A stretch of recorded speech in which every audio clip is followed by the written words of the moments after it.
오늘은 우리 김병일 전사님 나와서 말씀을 전가할 텐데요. 오늘 목사님인데 안 하나 오늘까지 제가 베케이션입니다. 그렇게 하시고 오늘 또 목사님 나오셔서 우리 전사님 나와서 말씀 전할 때 많은 은혜 받길 바랍니다. 말씀의 제목이 Shame and Grace, 수치심과 은혜라는 제목으로 하나님의 말씀의 은혜 나누겠습니다. 우리 나오실 때 우리 오른손을 들고 할렐루야로 하나님께 영광 돌려 인사하겠습니다. 할렐루야. 안녕하세요. 눈이 참 많이 오는 아침입니다. 오늘 집에서 나와서 이렇게 오는데 로체스터 눈 이렇게 많이 오는 걸 오늘 제가 처음 봤어요. 그동안 이상하게 제가 로체스터에 올 때마다 눈이 거의 안 내리거나 막 이상기온 때문에 막 고온으로 올라갔었는데 오늘 드디어 그 유명한 로체스터의 눈을 보게 되니까 참 좋습니다. 이 눈이 자동차를 타고 오는데 눈이 막 이렇게 날리고 그 나뭇가지와 잎에 붙어있는 그 모습을 보니까 저도 모르게 시편 8편의 그 구절들이 막 샘솟듯이 떠오르더라고요. 그러니까 여호와 우리 주여, 여호와의 이름이 어찌나 아름다운지요, 주의 영광이 온 하늘을 덮었나이다. 그 구절이 막 떠올랐는데 오늘 아침에도 목사님께서 또 그 언급을 하시더라고요. 다들 모든 크리스천들이 그런 느낌을 받았나 봐요. 그래서 오늘 아주 은혜로운 아침이었습니다. 모두 눈폭풍 속에서도 다 잘 안전하게 이렇게 지내시고 오늘 아침 이렇게 같이 예배를 드리게 되니 누구보다 제가 너무 큰 영광이 됩니다. 오늘은 Shame and Grace라는 주제로 설교를 하고자 합니다. 오늘 읽은 그 성경 마태복음 18장 21절에서 35절은 아마 교회를 조금만 다니시는 분이라면 누구나 이렇게 익숙한 구절이죠. 그래서 아마 여러분들 교회 설교를 듣던 세미나 어떤 회사에서 세미나를 듣던 가장 많이 들었던 그 주제 중에 하나가 용서와 포용에 대한 그런 것일 것입니다. 우리들은 지금 2013년 정말 너무나 화려하고 기술적으로도 발전하고 정말 평화로운 그런 시대에서 화려하게 살고 있습니다. 그런데 우리들의 영혼과 우리들의 마음은 그에 걸맞지 못하게 많이 굶주려 있고 메말라 있는 것을 볼 수 있습니다. 그래서 이른바 겉은 화려하지만 우리의 속은 빈곤한 이른바 외회와 내빈의 시대를 우리는 살고 있는 것이죠. 아무리 이렇게 돈이 많고 물질적으로 풍요하더라도 우리가 지금 당장 살고 있는 세계 최고의 국가라고 하는 미국에서조차 툭하면은 총기 사고가 나고 또 마약과 또 각종 폭력이 사회 문제가 되고 있는 것이 사실입니다. 또한 미국만이 그런 게 아니죠. 우리 조국 한국도 어느새 경제 성장과 맞물려서 우울증과 어떤 자살이 사회 문제로 대두되고 있죠. 금년 들어서는 예전에는 있지 않았던 묻지마 칼림 사건이라든가 이런 현상이 자꾸 사회 문제로 드러나고 있는 거죠. 한국의 경우는 지금 유감스럽게도 OECD 국가 중에서 자살률이 1위라고 그러죠. 그러니까 하루에 40명이 스스로 목숨을 끊고 있습니다. 그러니까 거의 1시간에 2명, 거의 30-40분마다 스스로 목숨을 끊고 있는 거예요. 안타까운 일이죠. 그러면 이렇게 우리 현대 사회가 우리가 꿈꾸던 모습은 어느 정도 이루었지만 왜 또 이러한 원치 않는 모습을 우리가 갖게 되었는가? 과연 문제가 뭔가? 우리가 어디서부터 잘못 걸어온 걸까? 이것을 오늘 우리 한번 고민해 볼까 합니다. 용서를 한다는 것은 정말 쉬운 일이 아닙니다. 그래서 오늘 우리가 읽은 구절이 마태복음 18장인데요. 예수님께서 스스로가 십자가에 못 박혀 죽으신다는 것을 알고 계셨기 때문에 그 순간이 다가올수록 중요한 메시지를 더 자주 반복해서 강조하기 시작합니다. 그래서 18장에 나온 부분도 그 내용 중에 하나입니다. 그래서 용서하고 포용하라, 이거를 강조하는 거죠. 그걸 베드로가 그럼 몇 번이나, 그 어려운 걸 몇 번이나 과연 해야 되냐고 질문했을 때 예수님께서 70번에 7번까지도 하라고 말씀하십니다. 그래서 그게 꼭 70번에 7번이니까 70 곱하기 7에서 490번까지만 내가 용서하고 491번부터는 내가 너네 가만 이러라는 게 아니라 그냥 그 하나의 상징적인 의미죠. 그러니까 계속 평생 영원히 우리가 천국에서 하나님을 보는 그날까지 용서의 작업을 계속 하라는 그런 말씀입니다. 그런데 제가 오늘 여러분에게 전하고 싶은 얘기는 남에 대한 용서가 아니라 여러분, 우리 스스로를 지금 우리는 용서하고 있느냐 하는 것을 질문하고 싶습니다. 현대인들은 겉보기에는 다 멀끔하고 아주 자기 꿈을 이루어가는 거, 성공 가도를 달리는 것처럼 보이기를 즐기죠. 그러니까 행복한 척을 하는 걸 즐기죠. 하지만 그 안에는 보이지 않는 shame, 우리 어떤 수치심이 깊이 뿌리박혀 있어서 아주 그 뿌리 깊은 도구로 작용하고 있는 것을 알 수 있습니다. 수치가 쌓이게 되면 그게 별거 아닌 것 같지만 그게 분노로 표현되기도 하고 또 자기 경멸, 또 남을 경멸하기도 하고 우울증으로 되기도 하고 나르시즘을 일으키기도 하고 각종 유해한 그런 증상들을 일으키죠. 우리는 이제 교회를 어느 정도 다니신 분들은 하도 이제 용서를 하라는 말을 많이 들으셨기 때문에 남에 대한 용서는 어느 정도 잘 하세요. 보면은 되게 좀 관대하시고 또 그러려고 노력도 많이 하세요. 근데 보면은 정작 본인에 대해서는 너무 엄격하고 너무 용서를 안 하는 경우가 많습니다. 이제는 우리가 남을 용서하는 것과 더불어서 스스로를 좀 받아들이고 용서할 그럴 때입니다. 여러분, 우리 특히 한국 사람은 유교 문화권에서 자랐기 때문에 부모님이나 어떤 선생님들에 대한 엄격한 권위로부터 오는 상처를 어떻게 우리가 방어를 못 하잖아요. 어렸을 때 부모님에게 들었던 인격 모독적인 말이나 어떤 선생님에게 들었던 그런 기분 나쁜 말에 대해서 우리가 어떻게 방어를 할 수 있어요? 그 어린 애들이? 그리고 나이가 들어서 부모님을 이렇게 대면해도 아버지에게 아버지 저 5살 때 왜 그러셨어요? 이렇게 못 하잖아요. 그러다가 그냥 더 불호령만 떨어지고 그러잖아요. 그러니까 우리는 계속 마음속에 있는 상처와 또 수치심을 어떻게 해결할 길 없이 그냥 살면서 병든 채로 사는 경우가 너무 많아요. 그래서 우리가 할 수 있는 거는 우리의 영적인 아버지인 하나님에게 우리의 아픔을 전하고 울부짖고 그 어루만지심을 구하는 거죠. 기도할 때는 그냥 솔직히 편안하게 하십시오. 기도에 매뉴얼이 있는 것도 아니고.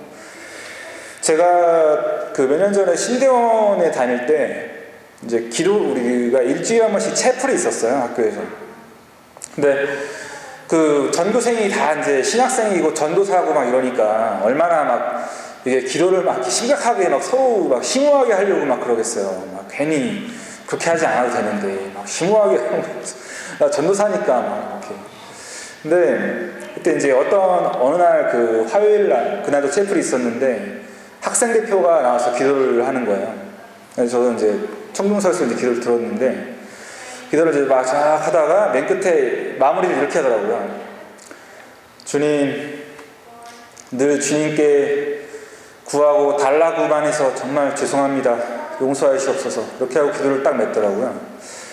그래서 저는 들으면서 참신한 그런 기도다 이렇게 느꼈는데 그 듣고 있던 교회사 교수님이 쉬는 시간에 그 학생을 혼내더라고요. 왜냐하면은 걸핏 듣기에는 그럴싸하잖아요. 근데 우리가 사랑하는 관계에 있어서는 우리가 뭐 애인이나 아니면 뭐 우리가 사랑하는 부모님과의 그런 사랑을 기반으로 한 관계에서는 모든 걸 요구할 수 있는 거예요.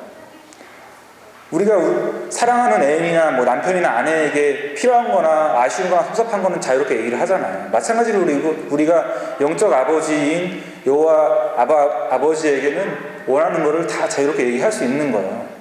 근데 그걸 두고 일부 사람들은 기복이다고 얘기를 하기도 하는데, 여기 뭐 자녀를 가지신 분도 계실 텐데, 자녀가 와서 엄마 나 초콜릿 사줘, 나 영화 보고 싶은데 이따가 DVD 좀 틀어줘, 나 물 마시고 싶은데 물 좀 떠다 줘, 나 감기 걸렸는데 감기 약 좀 사줘, 이렇게 얘기하면 그게 기복입니까? 사랑을 기반으로 하는 그런 관계에서는 서로가 필요한 걸 얼마든지 자유롭게 요구할 수 있는 겁니다. 다만 자녀로서 아버지에게 된 도리를 물론 다 해야겠죠. 그래서 이런 기도와 말씀을 우리 안에 깊이 뿌리 박힌 쉐임을 제거하는 작업을 끊임없이 하지 않으면 아주 엄청난 원치 않는 결과를 초래할 수도 있습니다. 우리가 한번 창세기의 그런 사례를 한번 보죠. 창세기 9장 18절에서 27절을 읽어보겠습니다. 제가 읽겠습니다. 방주에서 나온 노아의 아들들은 셈과 함과 야벳이며 함은 가나안의 아비라. 노아의 이 세 아들로 쫓아 백성이 온 땅에 퍼지니라. 노아가 농업을 시작하여 포도나무를 심었더니 포도주를 마시고 취하여 그 장막 안에서 벌거벗은지라. 가나안의 아비 함이 그 아비의 하체를 보고 밖으로 나가서 두 형제에게 구하며 셈과 야벳이 옷을 취하여 자기들의 어깨에 메고 뒷걸음쳐 들어가서 아비 하체를 덮었으며 그들이 얼굴을 들키고 그 아비 하체를 보지 아니하였더라. 노아가 술이 깨어 그 작은 아들이 자기에게 행한 일을 알고 이에 가로되 가나안은 저주를 받아 그 형제의 종들의 종이 되기를 원하노라. 또 가로되 셈의 하나님 여호와를 찬송하리로다. 가나안은 셈의 종이 되고 하나님이 야벳을 창대케 하사 셈의 장막에 거하게 하시고 가나안은 그의 종이 되게 하시기를 원하노라 하였더라. 노아의 저주죠. 여러분, 아버지의 이 말이 이렇게 힘이 있는 겁니다. 그래서 반대로 이 노아의 아들의 저주와 상반된 내용도 또 나오죠. 어디죠? 이삭이 야곱을 축복한 장과 또 나중에 나이 들어서 야곱이 죽을 때 12아들을 축복하는 장면이 그 장면이죠. 그 장면이 되게 세세하게 묘사되어 있잖아요. 너 아들 누구는 뭐 어떻고 그게 그냥 있는 게 아닐 거예요. 그만큼 아버지로서의 권위는, 그런 축복의 권위는 아버지만이 할 수 있는 겁니다. 그 방법이 야곱 같은 경우는 사실 그렇게 좋지 않았잖아요. 우리 인간적인 눈으로 볼 때는 자기가 그냥 형인 척하고 장자인 척하고 가서 장자의 그 축복을 가르쳤잖아요. 근데도 그걸 나중에 이삭이 알았지만 그 축복을 번복하지 않잖아요. 그만큼 축복이란, 아버지의 축복이란 그만큼의 힘이 있는 것입니다. 그래서 여러분들 자녀들을 키우시는 지금 아버님들도 많이 계실 텐데, 또 어머님들도 마찬가지고, 부모의 이 자녀를 향한 말의 힘은 이렇게 크고 한번 뿌리 박히면 그것이 치유하기가 쉽지가 않습니다. 그럼 치유되지 않은 상처는 어떤 결과를 낳냐면, 제가 초에 말씀드린 그런 우리가 원치 않는 폭력을 낳게 되는 거죠. 우리가 한번 창세기 4장 23절을 한번 읽어볼까요? 창세기 4장 23절을 제가 읽겠습니다. 라멕이 아내들에게 이르되 아다와 실라여 내 소리를 들으라. 라멕의 아내들이여 내 말을 들으라. 나의 창상을 인하여 내가 사람을 죽였고 나의 상함을 인하여 소년을 죽였도다. 뭡니까? 라멕이 결국 살인을 저질렀는데, 살인을 저지른 이유가 뭐죠? 나의 창상과 나의 상함을 인하여 사람을 죽였다는 것입니다. 즉 마음에 상처가 있었기 때문에 그 상처가 또 다른 상처를 낳게 됐다고 고백을 하는 것이죠. 그래서 여러분들 치유되지 않은 수치심과 모욕감과 또 자기 경멸과 그런 뿌리 깊은 감정이 있다면 어떤 수술 써서라도 그것을 해소하기 위해서 노력을 하셔야 됩니다. 여러분, 예수님께서 성경 전체에 사실 지옥에 대해서 경고하는 문구는 그렇게 많지가 않아요. 근데 예수님께서 지옥에 가게 된다고 지옥이란 단어를 써가면서 딱 표현한 구절이 딱 한 군데 나옵니다. 섣불리 너 이렇게 하면 지옥에 가 이렇게 말한 적은 이거 하나밖에 없어요. 그게 어딘지 우리 한번 볼까요? 마태복음 5장 22절을 다 같이 보겠습니다. 마태복음 5장 22절입니다. 제가 읽겠습니다. 나는 너희에게 이르노니 형제에게 노하는 자마다 심판을 받게 되고 형제를 대하여 나아가야 하는 자는 공회에 잡히게 되고 미련한 놈이라 하는 자는 지옥불에 들어가게 되리라. 이게 참 섬뜩하지 않나요? 예수님께서 함부로 지옥에 들어간다는 말은 딴 데서는 안 하세요. 근데 바로 어리석다고 함부로 말하면 지옥불에 간다고 과감하게 말씀을 하십니다. 그래서 여러분들 친구 시간이라고 또 이렇게 자식 시간이라고 이렇게 그냥 장난으로 이런 말도 많이 하지만 받아들이는 사람들의 마음은 꼭 그렇지가 않다는 거죠. 그래서 예수님께서 오죽하시면 이런 과격한 표현까지 쓰시면서 경고와 당부를 하셨겠어요. 여러분이 좀 특히 부모님 되시는 분들께서는 오늘 좀 유념을 특별히 해주셨으면 좋겠습니다. 제가 얼마 전에 그 상담학 수업 때 그 책을 봤는데 거기에 그 어떤 미국인의 상담 사례가 나왔습니다. 이름은 그냥 가명으로 A씨라고 할게요. 그분이 이제 백인 남성인데 아주 수려하게 잘생기고 그냥 직장도 번듯한 직장을 가진 40대 중반의 남성이었습니다. 근데 그 남성이 어떤 다른 스테이트에 있다가 이제 이쪽 스테이트로 전근을 오면서 직장은 같은 직장이지만 이제 그 지점이 바뀐 거죠.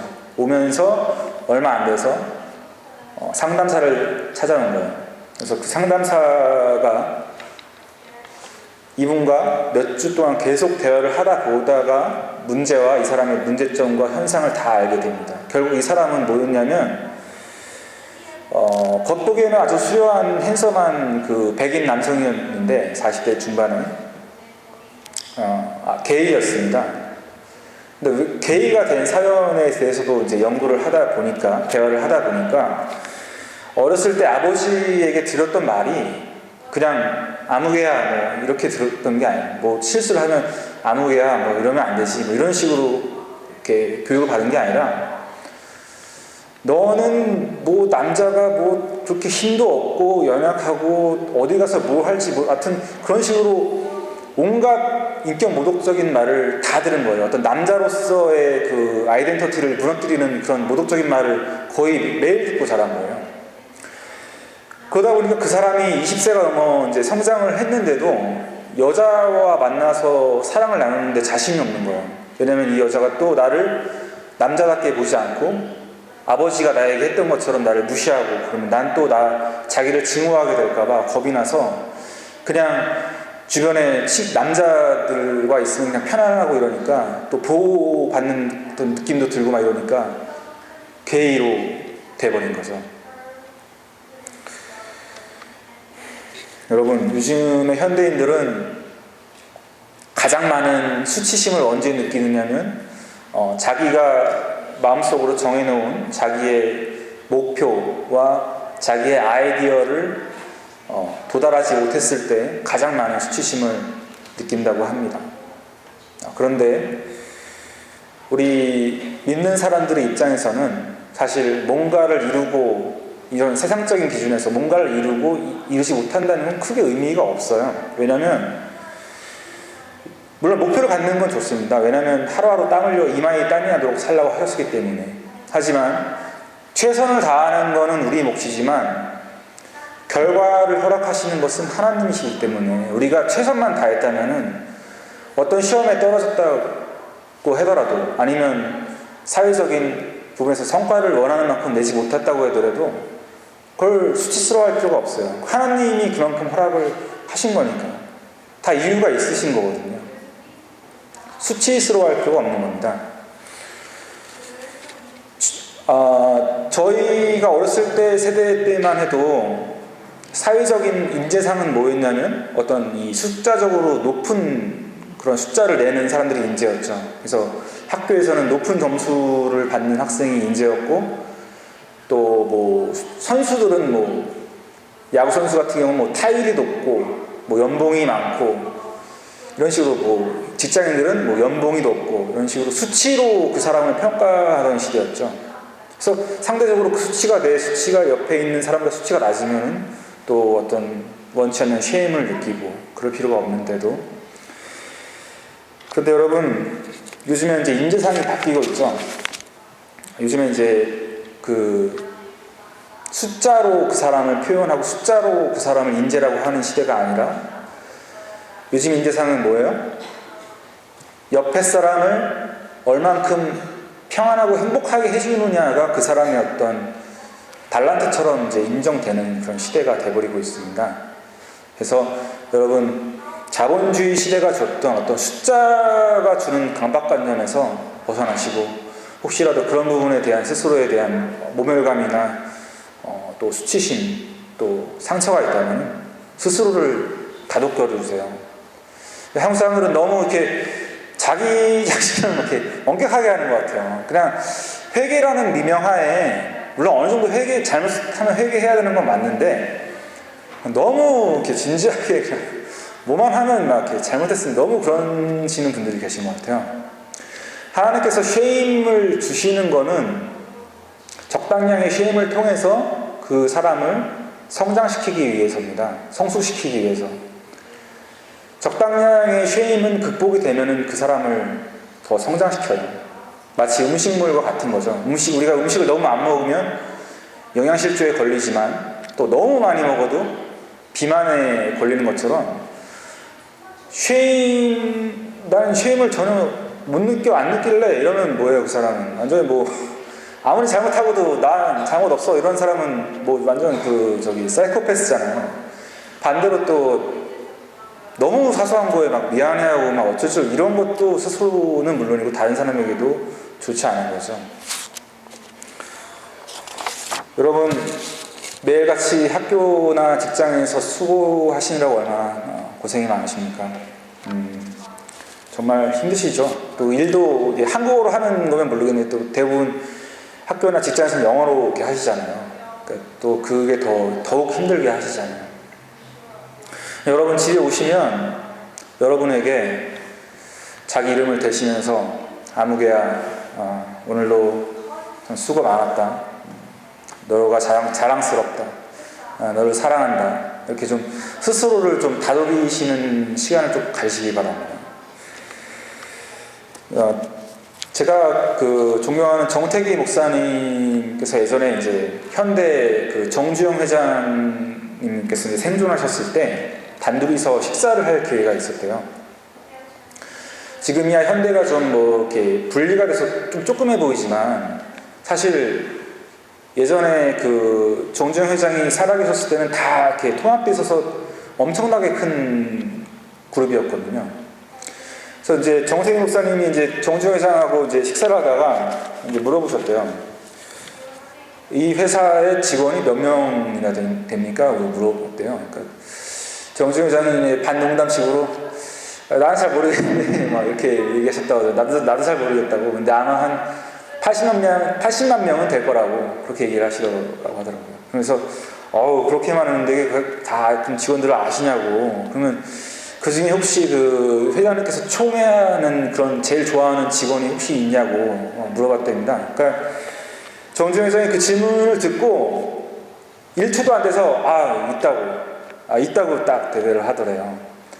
그래서 이제 그 스토리를 얘기하는데 어떤 분이냐면 그분이 이제 예전에 현대가 갑자기 급행창에서 이제 기업이 이제 성장을 할 때는 이제 일꾼이 많이 필요하니까 그때는 대졸 사원만 뽑아서는 이제 이 회사가 커버가 안 되니까 고졸 사원들도 엄청 같이 뽑았던 때가 있었대요. 그래서 이제 그분도 그런 와중에 어떤 시골에서 실업계 고등학교를 졸업하고 와서 이제 현대그룹에 입사를 하게 된 거예요. 근데 막상 입사를 했는데 딱 이제 자기 아내에게 이제 이게 현대 이제 입사했어. 그래요. 이제 정장을 입고 이제 갔다 올게 하고 이제 딱 갔는데 딱 시키는 일이 고등학교를 졸업한 사원이라는 이유로 이제 허드렛 일을 시킨 거죠. 청소시키고 그 공장 주변에 풀 깎고 이런 일을 시킨 거죠. 얼마나 좀 자존심 상하고 좀 괴로웠겠어요. 그래도 이제 집에 갈 땐 또 양복 입고 마치 뭐 사무직 대단한 일 하고 온 것처럼 아내에게는 얘기를 하고 그러던 생활을 이제 어느 정도 하다가 이제 어느 날 그분의 아내가 버스를 타고 이렇게 쭉 가다가 우연히 본 거예요. 그 남편이 이 양복 팔을 다 걷어 붙이고 이 낫을 들고 그 공장 부지 옆에서 다 풀을 베고 있는 이 모습을 본 거예요. 얼마나 이 마음이 아팠겠어요. 그 아내가. 그동안 저런 삶을 살았었는데 나한테는 말을 안 했구나. 그래서 그 아내가 집에 와서 엄청 울었다고 그래요. 엄청 울고 그럼 내가 아내로서 할 수 있는 일이 뭘까 고민하다가 매일같이 그 남편이 퇴근하고 집에 와서 잠들 때 이부자리에서 축복을 해줬다고 해요. 오늘 수고 많았어. 당신이 최고야. 당신은 잘 될 거야. 당신밖에 없어. 당신이 없이 그 회사가 어떻게 돌아가. 그래서 이제 그분도 처음에는 그냥 나 뜨거워 하다가 이제 듣기 좋게 된 거죠. 점점 그러다 보니까 인커리지가 된 거예요. 정말 그렇게 느껴진 거죠, 자기가. 그래서 어떻게 했어요? 회사 가서 일할 때 이제 누구보다 신바람이 나서 일을 하게 되는 거죠. 그러니까 뭐 남들이 풀을 요만큼 그냥 대충 요만큼 벨 때 그 사람은 그냥 거의 운동장 그 운동장만큼의 막 많은 풀을 벼고 뭘 하나 시켜도 남들보다 한 3배에서 5배 이상을 성과를 내고 이렇게 되는 거죠. 신바람이 나니까. 그러다가 어느 날 정주영 회장이 울산의 현대 자동차 공장을 방문을 했습니다. 회장이니까요. 그래서 이제 점심시간에 밥을 먹으려고 구내식당에 딱 들어갔는데 그 뭐 식당이 번질번질 하더래요. 그래서 원래 그런 식당이 아니었는데 무슨 냉장고랑 뭐 식탁이랑 뭐 이게 너무 깨끗이 닦아가지고 번질번질 하더래요. 그 정주영 회장 표현대로. 그래서 정주영 회장이 식당 매니저 불러가지고 이거 무슨 일 있었냐고. 그래서 내 허락도 없이 이거 다 뭐 새 걸로 바꾸냐고. 그게 아니고 저기 아무개 씨가 다 이렇게 매일 닦아서 그렇다고. 그래서 정주영 회장이 그분도 노동자 출신이니까 그 마음을 알잖아요. 그래서 나한테 데려오라고. 그래서 좋게 칭찬해주고 개장으로 승진을 시켰다고 합니다. 그래서 또 그 맡은 일을 또 남들보다 몇 배 성과를 내고 개장에서 또 승진하고 대리가 되고 과장이 되고 그래서 결국은 현대그룹의 한 계열사의 사장까지 하고 퇴임을 하셨다고 합니다. 그래서 이만큼 말의 힘은 큰 거죠. 여러분의 가족들이 여러분을 격려해 줘야 되고 그 전에 제일 중요한 건 뭡니까? 제가 오늘 하고자 하는 거는 여러분 본인을 용서를 하시고 여러분을 받아들이시고 여러분을 자랑스럽게 여기셔야 됩니다. 왜냐하면 여러분은 한 분 한 분이 예수님의 걸작품이잖아요. 하나님의 걸작품이잖아요. 여러분 여기 계신 여자분들은 그런지 모르겠는데 대부분의 여자분들이 다이아몬드랑 금 이런 걸 되게 좋아하잖아요. 여기 계신 분들은 뭐 다 이렇게 검소하시니까 그런 거 이렇게 안 좋아하실 텐데 드라마 보면 이렇게 되게 여자분들이 다이아몬드나 금을 되게 좋아하잖아요. 근데 다이아몬드는 좀 예쁜데 금은 사실 잘 모르겠어요. 저는 그냥 느리끼리 해가지고 뭔지 모르겠어요. 근데 다이아몬드랑 금이 왜 그렇게 귀합니까? 바로 희소성 때문에 그렇죠. 얼마 없으니까 세상에. 만약에 뭐 우리가 물 틀듯이 뭐 금이 막 나오고 이러면 뭐 이렇게 금값이 비싸겠어요? 다 귀한 만큼 값어치가 있는 거죠. 그런 면에서 볼 때 여러분 한 분 한 분은 세상에 한 개밖에 없는 그런 존재들이잖아요. 아주 고유의, 아무도 여러분을 대체할 수 없는, 흉내조차 낼 수 없잖아요. 그런 사실을 여러분 오늘 좀 아셨으면 좋겠습니다. 그리고 매일 스스로에게 내 안에 쌓인 수치심이 영원한 수치심이 아니라 나를 성장시키기 위한 하나님의 소중한 자산이라고 외치시면서 스스로를 닦으시길 바라겠습니다. 자, 며칠 전에 2월 14일이 무슨 날이었죠? 조성근 형제가 아버지 된 네, 조성근 형제가 아버지 된 날이기도 하고 그 발렌타인데이였죠. 그래서 제가 비록 며칠 늦었지만 여러분들에게 선물을 준비했습니다. 그래서 이렇게 초콜릿을 준비한 건 아니고요. 저희가 그 말씀을 선물로 준비했습니다. 다 같이 그 선물을 제가 개봉하겠습니다. 아가서 6장 10절 말씀입니다. 네, 아가서 6장 10절 말씀입니다. 제가 가진 성경으로는 963장이 있습니다. 제가 읽겠습니다. 여러분들 선물이니까 가슴에 이 글자를 다 박으십시오. 하나하나. 아침빛같이 뚜렷하고 달같이 아름답고 해같이 맑고 기치를 버린 군대같이 어미한 여자가 누구인가? 바로 여러분들이죠. 여러분들은 하나님께서 지으실 때 여러분들 스스로에 대한 셀프 이미지가 어떤지 모르겠지만 이렇게 지으신 거예요. 아침빛같이 뚜렷하고 달같이 아름답고 해같이 맑고 기치를 버린 군대같이 어미한 그런 존재들입니다. 한 분 한 분. 오늘 이 말씀을 제가 여러분께 발렌타인 선물로 드립니다. 다 같이 기도하겠습니다.